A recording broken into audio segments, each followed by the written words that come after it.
నిన్నటి current affairs చివరి ప్రశ్నకు సమాధానం. రివర్ ఆఫ్ 1000 టెంపుల్స్ అని ఏ నదిని పిలుస్తారు? కంబోడియాలోని గబాల్ స్పియన్ నదిని రివర్ ఆఫ్ 1000 టెంపుల్స్ లేదా రివర్ ఆఫ్ 1000 లింగాస్ అని పిలుస్తారు. ఈ నది అడుగున ఒడ్డున కూడా అనేక దేవతా శిల్పాలు, శివలింగాలు కనిపించడమే ఇందుకు కారణం. 11వ శతాబ్దంలో 1వ సూర్యవర్మన్ ఇందుకు సంకల్పించగా 2వ ఉదయాదిత్యవర్మన్ కాలంలో శిల్పాలు చెక్కడం పూర్తయింది. ఇక మొదటిది, భారత్పై టారిఫ్స్ తగ్గించిన అమెరికా. భారత్పై విధించిన టారిఫ్స్ ను తగ్గిస్తున్నట్లు అమెరికా ప్రకటించింది. భారత్ ఎగుమతులపై 25% ఉన్న టారిఫ్స్ 18% తగ్గాయి.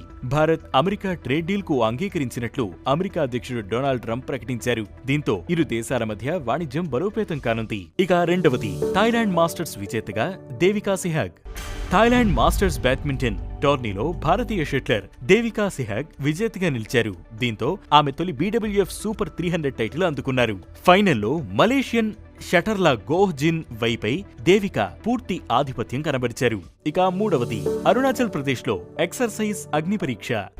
అరుణాచల్ ప్రదేశ్లో Indian army, Indo Tibetan border police దళాలు సంయుక్తంగా ఎక్సర్సైజ్ అగ్ని పరీక్ష నిర్వహించాయి. యుద్ధ సమయాల్లో సంసిద్ధంగా ఉండేందుకు నిర్వహించాల్సిన కర్తవ్యాలపై అవగాహన పెంచేందుకు ఈ ఎక్సర్సైజ్ ను నిర్వహించారు. ఇక నాలుగవది, ఫైనాన్షియర్ 27లో భారత్ అప్పు 17.2 లక్షల కోట్లు. 2026-27 ఆర్థిక సంవత్సరంలో 17.2 లక్షల కోట్ల అప్పు చేయనున్నట్లు భారత ప్రభుత్వం అంచనా వేసింది. ఆర్థిక లోటును 4.3% పరిమితం చేయడాన్ని కేంద్రం లక్ష్యంగా పెట్టుకుంది. కాగా ఫైనాన్షియల్ ఇయర్ 26లో కేంద్రం 14.8 లక్షల కోట్లు అప్పు చేసింది. ఇక ఐదవది, దలైలామాకు గ్రామీ పురస్కారం. టిబెట్కు చెందిన ప్రముఖ బౌద్ధ గురువు దలైలామాకు ప్రతిష్టాత్మక గ్రామీ పురస్కారం దక్కింది. మెడిటేషన్స్ అనే ఆడియో పుస్తకానికి గాను బెస్ట్ ఆడియో బుక్ కేటగిరీలో ఈ అవార్డు దక్కింది. ఈ పుస్తకంలో కరుణ, ఆరోగ్యం, ప్రశాంతత మొదలైన వివిధ అంశాలపై దలైలామా మాట్లాడారు.